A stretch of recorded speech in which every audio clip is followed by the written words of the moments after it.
Les interviews de 3DFM. Bonjour à tous, je reçois aujourd'hui Joëlle Longhi, porte-parole d'Agir pour l'Accro. Bonjour Joëlle. Bonjour. Agir pour l'Accro, c'est une association de protection de l'environnement dans l'Accro qui est plutôt jeune puisqu'elle date de janvier 2011. Est-ce que vous pouvez nous la présenter et nous expliquer quel est son objectif ? Alors notre association est née un petit peu d'un besoin et d'une urgence quand un certain nombre de gens se sont rendus compte qu'on était en train de bétonner l'Accro. En fait, son premier combat, c'est ça. C'est éviter que toutes les terres agricoles qui sont très très en danger actuellement soient récupérées pour faire soit des étalements urbains, soit des entrepôts, soit des zones industrielles, etc. Parce que toute notre richesse agricole, la richesse agricole de l'Accro, et en plus sa richesse en eau est en danger actuellement. Donc voilà, il y a un certain nombre de citoyens qui se sont mobilisés et qui ont pour objectif de défendre ce bien qui est unique en Europe.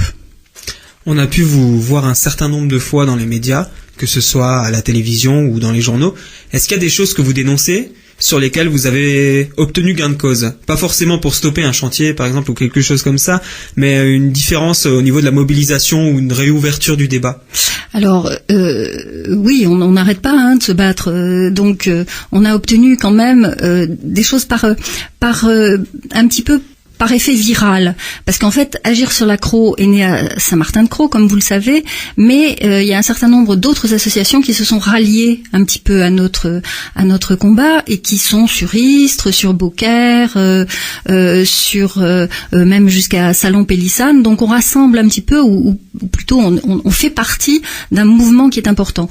En particulier, il y a eu le projet d'implantation de panneaux photovoltaïques à Beaucaire qui devait être mis au sol sur des hectares et des hectares, et on a réussi à faire arrêter le projet parce que nous ne sommes évidemment pas contre l'implantation du photovoltaïque, mais dans certaines conditions, c'est-à-dire en hauteur et non pas au sol. C'est-à-dire qu'il n'y a aucune raison que cette énergie durable et intéressante pénalise et prenne des terres agricoles.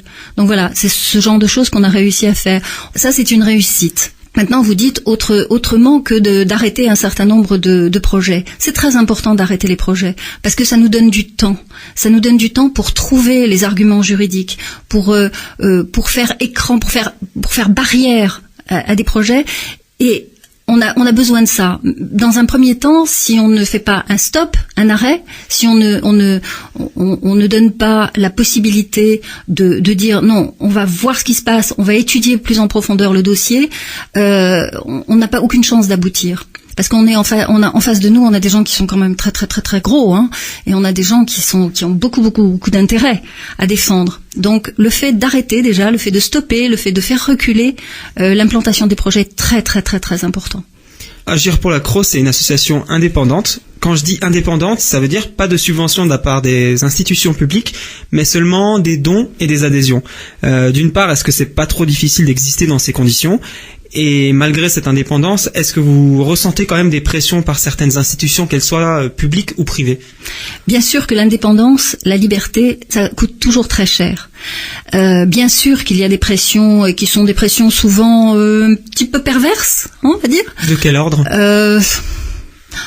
C'est difficile de dire au micro exactement ce qui s'est passé parce que on va avoir un effet boomerang très très très rapide, mais il y a forcément des pressions, des mini chantages, des choses comme ça. Donc il faut pas avoir peur d'y aller parce que en fait notre volonté d'y aller, si vous voulez, permet de passer au-delà de ces pressions. C'est très compliqué, faut pas se leurrer, et on nous oppose toujours le fait de c'est le pot de terre contre le pot de fer. Bien sûr que c'est le pot de terre contre le pot de fer, mais moi je dis toujours que quand il y a des milliers de pots de terre qui se mobilisent contre un seul pot de fer, on finit par gagner. Voilà, la clé elle est là. Alors notre association elle est toute jeune, elle démarre avec peu de moyens, mais avec beaucoup d'énergie. Et l'énergie parfois ça marche. On a pu le voir, très franchement, pour avoir jeté un coup d'œil à votre dossier de presse. Vous avez été repris par des médias quand même assez importants, je pense au Monde, près des médias qui sont importants de manière plus locale comme la Provence et la Marseillaise. Mais vous avez déjà eu des retours en un an d'existence, en un an et demi. C'est des retours qui sont assez impressionnants. Bien sûr, et c'est pas fini. Pour en revenir là d'ailleurs à ça, on n'avait pas de couleur politique. Absolument pas. Mais élection présidentielle oblige, on a quand même cette question. Est-ce que vous pensez que la question écologique a été suffisamment traitée et débattue et que certaines propositions, certains programmes sont plus pertinents que d'autres de ce point de vue-là? Quel programme? Vous avez vu quelque chose, un programme quelconque, sur l'écologie? Ah oui, je vous pose la question. Non, moi j'ai rien vu. Et puis, je vais vous dire. Objectivement, et ça c'est mon opinion personnelle, et je pense qu'au sein de l'association, on la partage quand même pas mal. Le combat électoral pour des présidentielles, c'est pas intéressant pour un combat de fond. Nous, on va attendre de voir celui qui est au pouvoir, et c'est cela qu'on va aller solliciter, quel que soit celui qui est au pouvoir.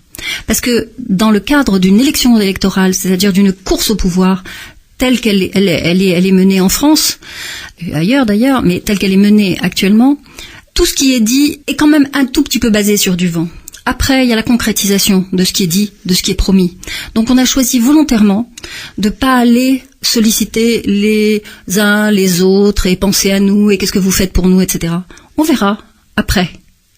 On verra ceux qui sont au pouvoir vraiment. Et c'est ceux-là qui auront la possibilité de faire ou de ne pas faire. Donc ils sont attendus au tournant. Absolument. Je vous posais la question aussi pour les présidentielles de 2007. La question écologique avait quand même été mise bien au centre des débats. Oui. Le sentiment qu'on peut peut-être avoir sur cette session-là, c'est que l'écologie s'est peut-être un petit peu fait voler la place par l'économie. On va dire ça comme ça. Il n'y a pas eu peut-être le même engouement, même du coup. Mais je pense qu'il y a un phénomène de mode. Il y a un phénomène de mode. En 2007, l'écologie avait une importance formidable. C'était extraordinaire. On n'était pas encore rentré dans la crise quand même. Hein. Et puis, ça surfait sur une vague formidable. Mais moi, je me rends compte parce que j'étais pas du tout sur ce registre avant de rencontrer l'association. J'étais pas du tout là-dessus et c'est au fur et à mesure des événements que je me suis impliquée.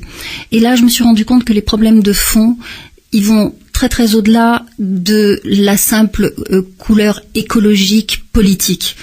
Ce qui est en jeu, c'est le bien-être des gens, l'avenir de nos enfants, l'avenir des terres, mais c'est jamais dissocié. Il n'y a pas antagonisme entre l'économie et l'écologie. Il ne peut pas y avoir antagonisme entre l'économie et l'écologie parce que c'est intimement lié. Par exemple, on a besoin de logements. Ok, on a besoin de logements, mais on a aussi besoin de terres agricoles pour nourrir les gens qui vont être dans ces logements.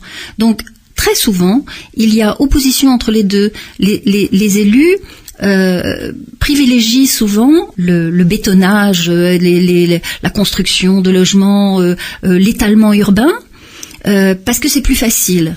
Alors que on est clairement dans une tendance où on va faire de la concentration urbaine, de réutiliser la ville, de réimplanter la ville sur la ville et de préserver les campagnes. Et c'est cette dérive-là que nous, en tant que citoyens, on a les devoirs d'arrêter. Quand nos élus, quel que soit leur bord, même si on est du même bord, et à plus forte raison si on est du même bord qu'eux, nous avons en tant que citoyens le devoir de leur dire « Stop, vous ne faites pas ce qu'il faut. Stop, vous êtes dans une dérive » quelle soit financière, qu'elle soit électoraliste, qu'elle soit n'importe quoi, mais vous êtes dans une dérive. Et je pense que la présidentielle, quelle que soit, d'ailleurs c'est la présidentielle, les législatives, quelle que soit la thématique, mais une élection n'est absolument pas propice à tenir ce genre de discours. Parce qu'ils ont autre chose en tête. Ils ont autre chose en tête. Après, quand ils sont installés, ils sont sûrs qu'ils sont là pour 5 ans, pour 6 ans, très bien. Et là, ils peuvent tendre l'oreille, et là, ils peuvent aller dans un sens ou dans l'autre. Mais en tout cas, non seulement ils peuvent, mais ils doivent tendre l'oreille à leurs concitoyens et à leurs administrés. Alors on verra bien ce qui se passe. En tout cas, c'est un vrai travail de fond qui vous attend, et je pense que vous en avez encore pour un certain temps. Je vous souhaite en tout cas bien du courage. Mais oui, mais on se bat pour vous, hein. Mais on vous remercie. Pour en savoir plus sur l'association Agir pour l'accro, rendez-vous sur leur site internet www.agirpourlaccro.fr. Merci Joëlle d'avoir répondu à nos questions. Quand vous voulez, pour la prochaine fois. Eh bien, à très bientôt. À bientôt.